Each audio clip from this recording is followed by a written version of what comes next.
बिस्मिल्लाहिर्रहमानिर्रहीम, अस्सलाम वालेकुम। मैं असदुल्ला खान हूँ। कौम को मुबारक हो कि नवाज शरीफ साहब दूसरे रेफरेंस में भी बरी हो गए हैं। पहले एवनफील्ड में बरी हो गए, आज अल अजीज़िया में भी उनको बरी कर दिया गया है, बाइज्जत बरी कर दिया है। दो दो समातों में बरीयत हो रही है। कमाल हो गया, ज़बरदस्त। पाकिस्तान का अदालती निज़ाम छा गया, यही चाहिए। आज 7 मिनट फैसला महफूज हुआ है, सिर्फ 7 मिनट फैसला महफूज हुआ और 7 मिनट के अंदर अंदर फैसला सुना दिया गया कि नवाज शरीफ को बरी कर दिया गया है। और नवाज शरीफ साहब खामखा परेशान हो रहे थे, उनकी कानूनी टीम कि अगर मेरिट पर गए तो दलाइल लंबे होंगे, और अगर लंबा हो गया इलेक्शन शेड्यूल आ जाएगा, और फिर अगर इलेक्शन शेड्यूल आ गया तो अहलियत जो नाअहली है वो ख़त्म नहीं हुई होगी, तो कैसे मामला आगे चलेगा। बड़ा परेशान थी नवाज शरीफ की कानूनी टीम को ब्रीफिंग दी गई कि अगर मेरिट पर समात होंगे। आमिर फारूक साहब ने जैसे चीफ जस्टिस जो फौरी इंसाफ देने वाले अगर जज साहिबान और चीफ जस्टिस साहिबान मौजूद हों तो फिर मुलजिम को, बेगुनाह मुलजिम को तो बिल्कुल घबराने की जरूरत नहीं होती। नवाज शरीफ एक बेगुनाह मुजरिम थे, तो बेगुनाह जो मुजरिम हो उसको घबराने की जरूरत नहीं है। उसको इंसाफ के इदारों से पूरा यकीन रखना चाहिए। और अगर चीफ जस्टिस आमिर फारूक जैसे इंसाफ पसंद जज बैठे हों तो क्यों नहीं उनको इंसाफ मिलेगा। तो नवाज शरीफ साहब को इंसाफ मिला है। क्या हुआ है आज मुख्तसर मैं आपको बता देता हूं। देखिए, चीफ जस्टिस आमिर फारूक साहब ने कहा कि अल अजीज़िया और हिल मेटल दो प्राइम इल्जामात हैं। ये बताएं कि अल अजीज़िया कब लगी और कैसे लगी। और उन्होंने प्रोसिक्यूटर से पूछा कि बताएं आपके पास क्या शवाहिद थे, आप बताएं कि आपने किस बुनियाद पर बारह सबूत जो है वो मुलजिम पर मुंतकिल किया।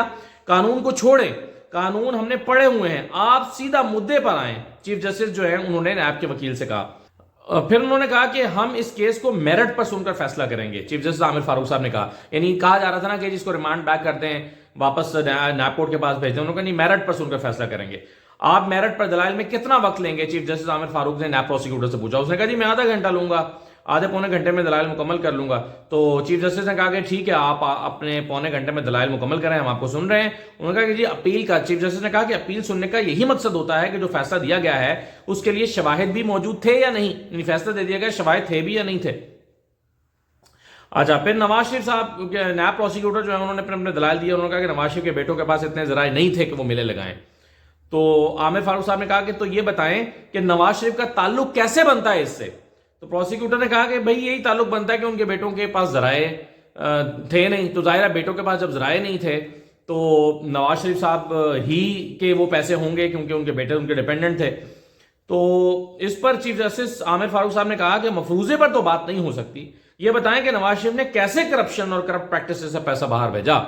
ये बताएं कि कैसे पैसा उन्होंने कमाया, करप्ट प्रैक्टिसेस कौन सी थी, कैसे करप्शन की और कैसे पैसा बाहर भिजवाया, ये बताएं। उन्होंने कहा कि जी हम आप मफरूजे पर नहीं चल सकते।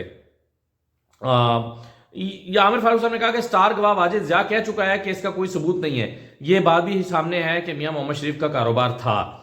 तो ये आमिर फारूक साहब जो हैं उन्होंने इस तरह से दलाइल दिए।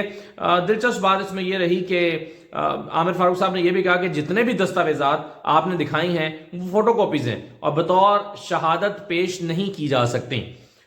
ये चीफ जस्टिस साहब ने कह दिया था कि जो आप दिखा रहे हैं उस पर फिर नैब के जो प्रोसिक्यूटर उन्होंने तस्लीम भी कर लिया। उन्होंने कहा हाँ ये बात तो ठीक है कि ये सारी फोटो कॉपीज हैं। तो यूं जनाब ये केस अपने मंतकी अंजाम को पहुंचा। नवाज शरीफ साहब को बहुत बहुत मुबारकबाद, पाकिस्तान को एक इंसाफ पर मबनी फैसला होने पर बहुत बहुत मुबारकबाद।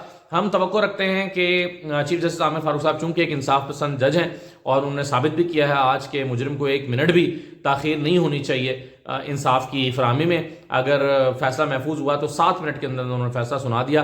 तो मेरा ख्याल है कि वो आमिर फारूक साहब ने बड़ी अच्छी रिवायत कायम की है।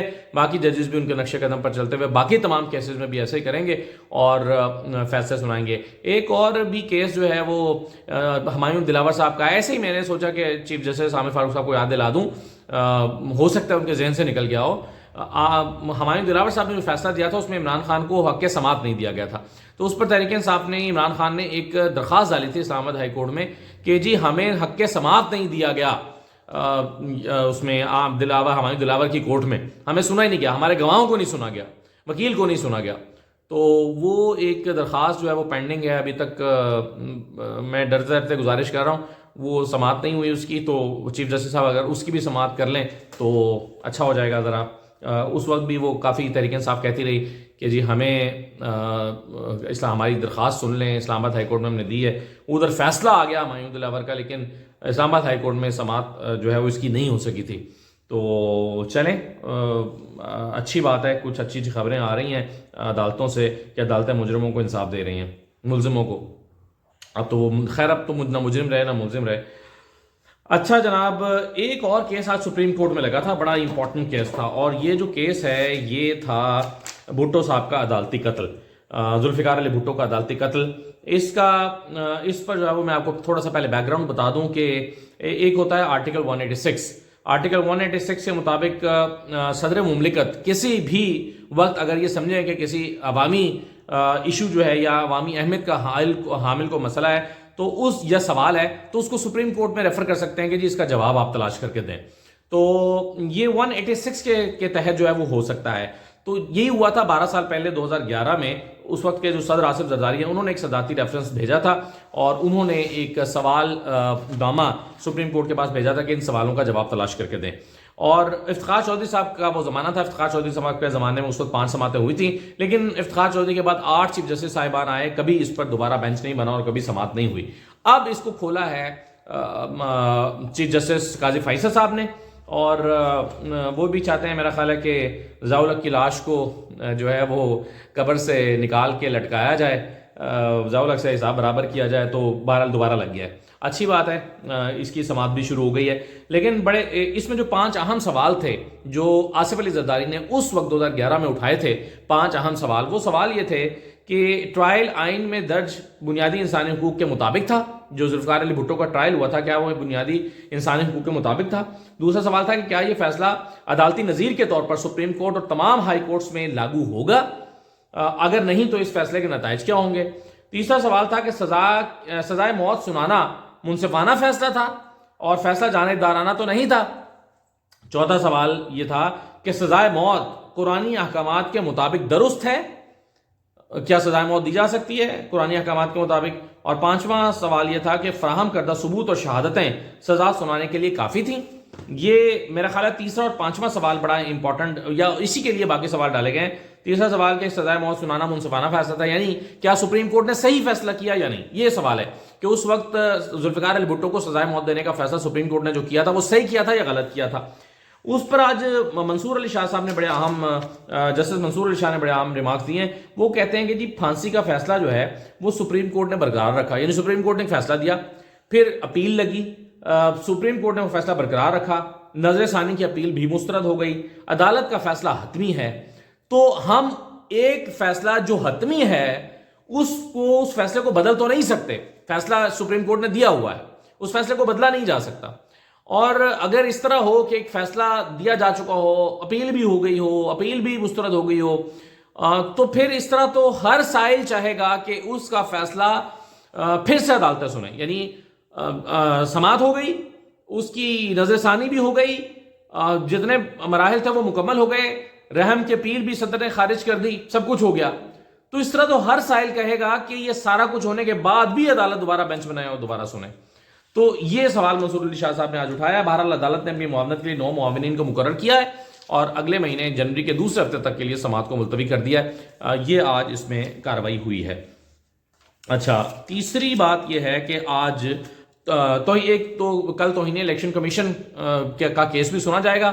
عدالت میں جیل میں جائیں گے 4 الیکشن کمیشن کے ممبرز اور جا کر عمران خان کے توہین الیکشن کمیشن کا جو مقدمہ ہے وہ سنیں گے. اس میں انہوں نے فرد جرم عائد کرنی ہے. تو اب الیکشن کمیشن جو کہ ایک کورٹ نہیں ہے، ایک ٹرائل کورٹ نہیں ہے، اس کے باوجود 4 ممبرز اس کے کل جیل جا رہے ہیں عمران خان سے حساب برابر کرنے کے لیے کہ اس نے الیکشن کمیشن کی توہین کر رکھی ہے. تو یہ بھی دیکھنا تھا. چلیں، ایک پاکستان میں نئی چیز ہو رہی ہے کہ الیکشن کمیشن جیل میں جا کر پہلی مرتبہ جیل میں جا کر عمران خان کے مقدمے کی یا توہین الیکشن کمیشن کے مقدمے کی سماعت کریں گے. مقدمہ کیا ہے؟ درخواست ہے بیسیکلی. اچھا، آج P T I intra party election جو ہیں اس کے حوالے سے بھی سماعت ہوئی ہے. علی ظفر صاحب نے دلائل دیے ہیں کہ انٹرا پارٹی الیکشن جو ہیں وہ صحیح نہیں ہے. یہ اکبر ایس بابر نے کہا تھا. لیکن اس میں بڑا ایک علی ظفر صاحب نے بہت ہی دلچسپ اور بہت ویلیوبل اور بہت اہم نقطہ اٹھایا. बैरिस्टर अली जफर साहब ने कहा कि इलेक्शन कमीशन के हुक्म पर एतराज़ात के बावजूद इंट्रा पार्टी इंतखाबात हमने कराए, हमें उस इलेक्शन पर जो इलेक्शन कमीशन का हुक्म था उस पर एतराज़ात थे, लेकिन फिर भी हमने ये इलेक्शंस करा दिए। उन्होंने कहा कि पाकिस्तान की सबसे बड़ी सियासी जमात को इलेक्शन से बाहर नहीं किया जा सकता। अली जफर साहब ने यह भी कहा कि इलेक्शन कमीशन को 7 रोज, ये नुक्ते की मैं बात कर रहा हूं, ये बड़ा इंपॉर्टेंट है, कि इलेक्शन कमीशन को 7 रोज के अंदर पार्टी सर्टिफिकेट के हवाले से फैसला करना होता है। यानी इंटर पार्टी इलेक्शन हुए, इंटर पार्टी इलेक्शन के बाद उसके नताइज जमा करा दिए गए।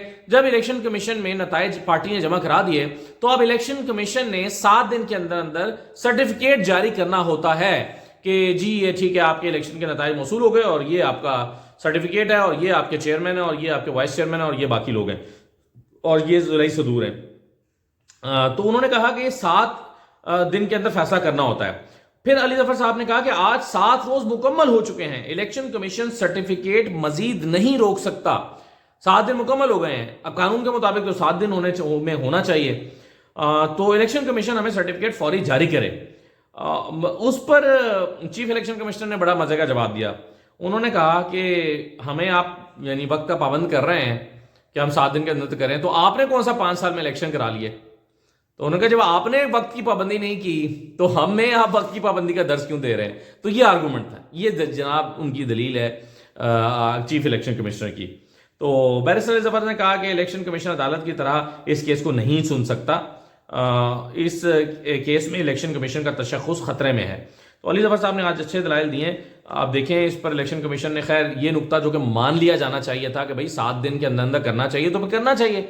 7 दिन के अंदर अंदर इलेक्शन कमीशन कैसे उस 7 दिन के अंदर सर्टिफिकेट जारी ना करने का जवाब पेश करेगा? तो अब परसों के लिए दोबारा समाअत के लिए मुकर्रर किया गया इसको, और परसों सब जितने भी दरख्वास्त गुजार हैं सबसे कहा अपने अपने जवाब जमा कराएं। 14 दरख्वास्त गुजार हैं, सबसे कहा अपने जवाब जमा कराएं।